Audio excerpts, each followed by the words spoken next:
정치, 평화, 그리고 사람. 3포인트 뉴스.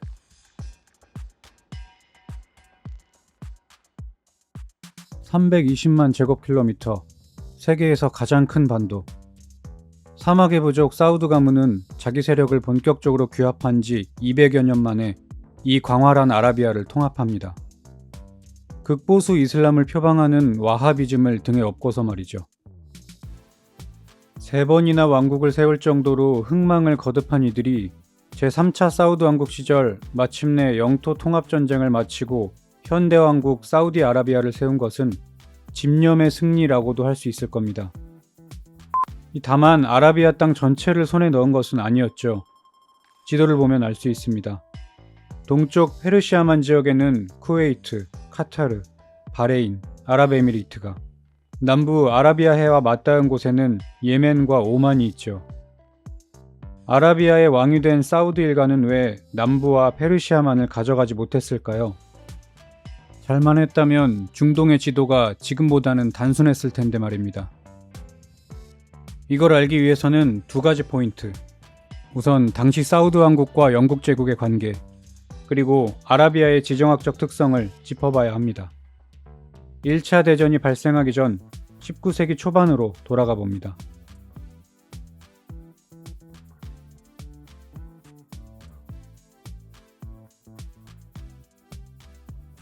(19세기 초) 영국은 아라비아 남부와 동부 해안을 본격적으로 장악합니다. 자기들의 항로를 단축하려는 것이 주 목적이었죠. 이 아라비아해의 바닷길을 장악하면 자기들의 본토에서 식민지 인도까지 서둘러 갈 수 있었기 때문입니다. 당시 인도는 영국 경제의 중심지였습니다. 대영 제국의 심장으로 불릴 정도였죠. 차와 향신료, 면화, 은 같은 매력적인 원료들이 인도에서 영국으로 들어갔습니다. 당시 산업혁명을 이뤄낸 영국은 인도산 원재료들로 재화를 대량 생산했고, 그걸 다시 아시아와 아프리카, 중동 시장에 내다 팔았죠. 식민지 인도에는 자원이 충분했고 자기들은 그걸 가공 생산하는 기술이 탁월했으니 그 수출입 경로, 즉 인도와의 통로만 잘 확보하면 세계 시장을 이끌면서 영국이 주도하는 국제 질서를 확립할 수 있었던 겁니다. 사실 영국은 아라비아해에 진출하기 전까지 상당히 비효율적인 경로를 써왔죠. 인도의 서쪽 뭄바이에서 출발한 배는 아프리카 대륙 최남단인 희망봉을 찍고서야 런던에 닿았다고 하는데, 이 거리가 무려 1만 킬로미터. 운송 경로가 늘어질수록 시간과 에너지, 자금이 소진되고 돌발 상황이 발생하기 쉬워진다는 점을 영국은 잘 알고 있었을 겁니다. 실제로 해적과 폭풍, 프랑스 함대 등이 영국행 상선을 위협했죠. 이런 배경에서 영국은 아라비아해로 본격 진출합니다.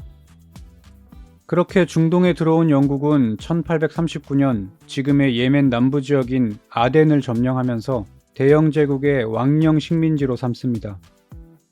이어서 1891년에는 그 반대편, 당시 오만 술탄국에 속했던 지역에도 손길을 뻗칩니다. 앵글로 오만 조약이라고도 하는데요. 겉모양은 상호 이익에 기반한 조약이었지만 실제 내용은 오만 영토에 대한 영국의 간섭을 공식화하는 것이었죠. 이 과정에서 자연스럽게 아라비아해의 대무역항이던 무스카트도 영국 관할로 넘어가게 됩니다. 그렇게 영국은 수에즈 운하에서 인도로 이어지는 바닷길의 전략적 요충지, 이른바 초크 포인트를 장악하고 목표했던 백기를 확보합니다. 유럽 남쪽 지브롤터에서 아라비아해의 아덴을 거쳐 인도 뭄바이까지 가는 영국의 꿈이 비로소 실현된 거죠. 과거에 희망봉을 돌았던 것에 비하면 그야말로 급행 루트가 생긴 셈입니다.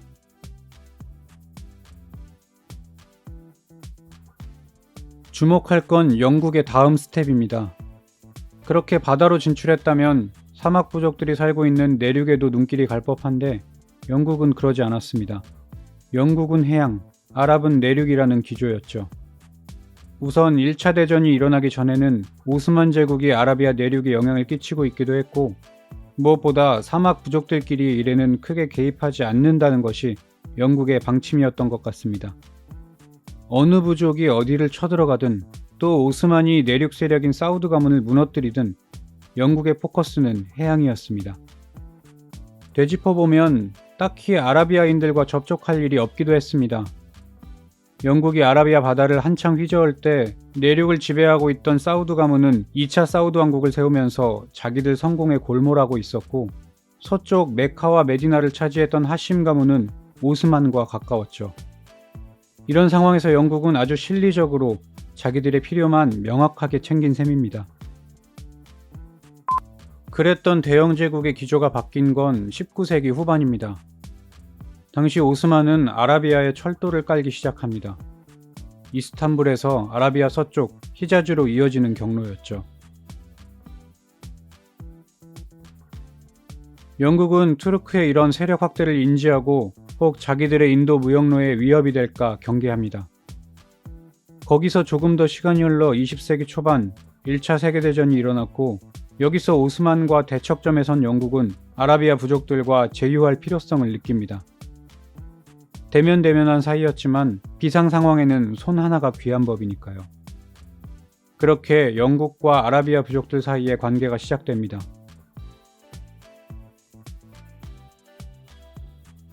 (1915년) 사우드 가문과의 달인 조약, 1916년 하심 가문과의 반 오스만 연대를 구축한 영국은 오스만 제국의 남부 전선을 흔듭니다. 그에 앞서 사막 부족들도 영국에게 강력히 요청했죠. 아라비아의 통합이 수건이었던 사우드 가문은 영국이 자기들을 인정하고 내륙 통합에 관여하지 않기를 바랬습니다. 앞서 언급했던 1915년의 달인 조약은 그 조건으로 체결됐죠. 한편 아라비아 서부 히자즈의 지배 세력이었던 하심 가문은 참전 조건으로 아랍의 독립국가 수립을 강력히 요구했습니다. 이 전쟁이 잘 끝나면 우리 민족들만의 나라를 확보하게 해달라. 그 독립국의 영토는 현재의 시리아 알레포 지역에서 예멘의 아덴까지 이어지는 지역이었습니다. 물론 영국도 여기에 화답했습니다. 맥마흔 선언으로 잘 알려져 있죠.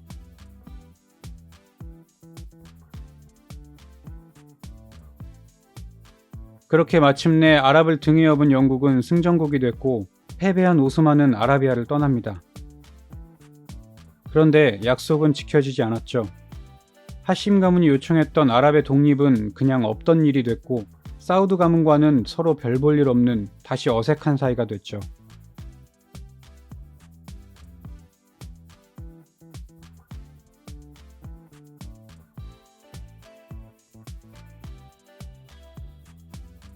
약속을 지키지 않은 영국이지만 그럴싸한 모양새는 취했습니다.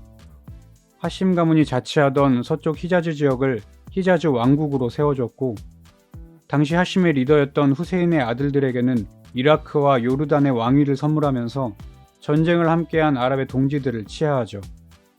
물론 이것 역시도 알고 보면 다 전략적인 스케치였습니다. 이라크나 요르단이나 결국엔 다 영국이 쥐고 있는 지역이었고, 그곳의 왕이 된다는 것은 곧 대영 제국의 통치 아래 속한다는 뜻이었죠. 영국은 그렇게 아랍의 형제들을 보상한다는 명목으로 권역 내에서 왕위를 제공하면서 히자즈, 요르단, 이라크 왕국으로 이어지는 대영 제국의 블록을 구축합니다. 아랍의 형제들은 독립을 말했는데 대영 제국의 신하가 돼버린 셈이죠.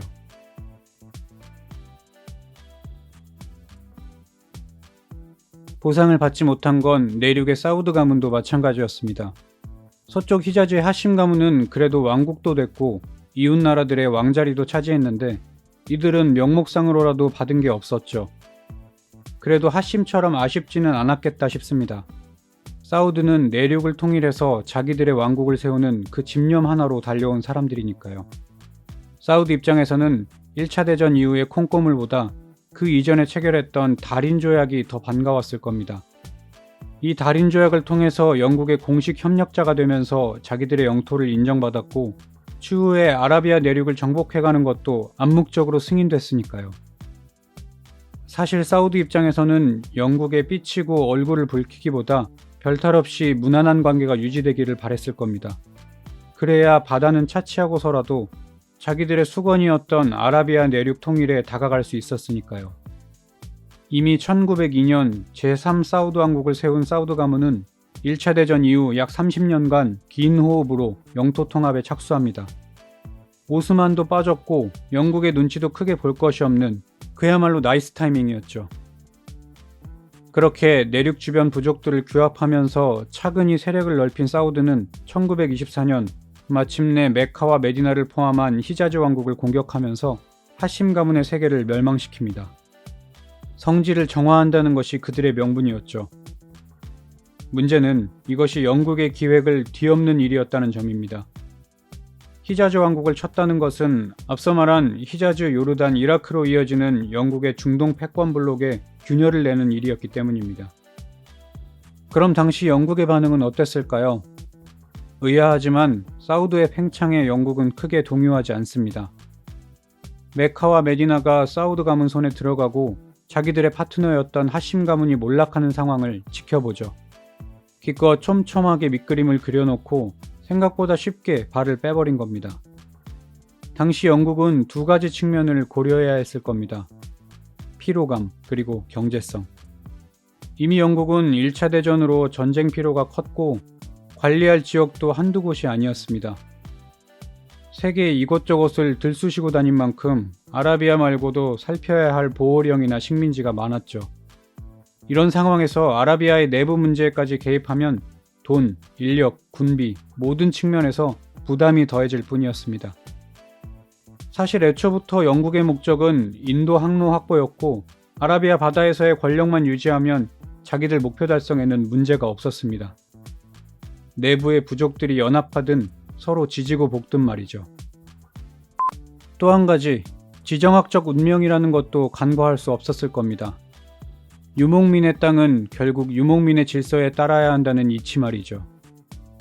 게다가 그때는 아직 석유도 터지기 전, 따지고 보면 황량한 내륙의 자산 가치는 그리 높지 않았습니다.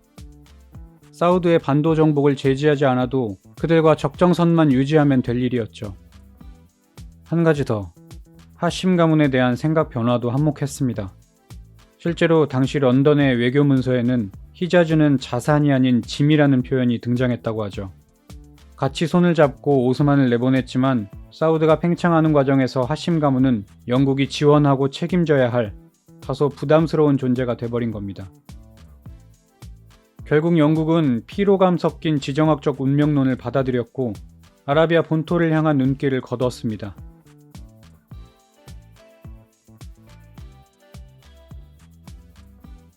그렇게 내륙에서 손을 떼다시피 한 영국이지만 여전히 아라비아 남부와 동부 해상에서는 굳건히 자리를 지켰습니다. 특히 사우드 왕국이 메카를 점령한 이후로는 경계선을 더욱 분명히 했죠. 이 과정에서 국지전도 있었는데요. 1920년대 후반 사우드 부족 계열의 강성 별동대라고 볼 수 있는 이크완이 영국의 보호령인 쿠웨이트와 이라크 남부, 트란스 요르단 지역을 약탈하자 영국은 즉각적으로 공습을 퍼붓습니다. 당시 한껏 기세가 오른 사막 부족들에게 강력한 경고를 날린 거죠. 이후 영국과 사우드는 서로를 인정하는 모양새로 합의에 이릅니다. 1927년 제다 조약을 통해서 영국은 당시 히자즈와 내지들을 포함한 제3 사우드 왕국의 영토를 인정하면서 그들의 독립 역시 인정했죠. 영국 입장에서는 아라비아 내륙의 일을 사막 부족들에게 넘겼지만 동시에 바다의 지배권은 더욱 공교히 한 조약이었고 사우드의 입장에서는 자기들의 자치권을 다시 한번 공인받았지만 동쪽의 페르시아만과 남쪽의 아덴만으로 더 이상 나아가지 못하는 계기가 되죠. 서쪽 히자즈를 점령해서 홍해와 접하게 된 것에 만족해야 했습니다. 그렇게 사우드 가문은 서쪽 내륙의 오스만과 히자즈, 또 해양의 영국과 아주 복잡한 패권 다툼을 거친 끝에 국경을 확정했고 현대왕국 사우디아라비아의 수립을 선언합니다.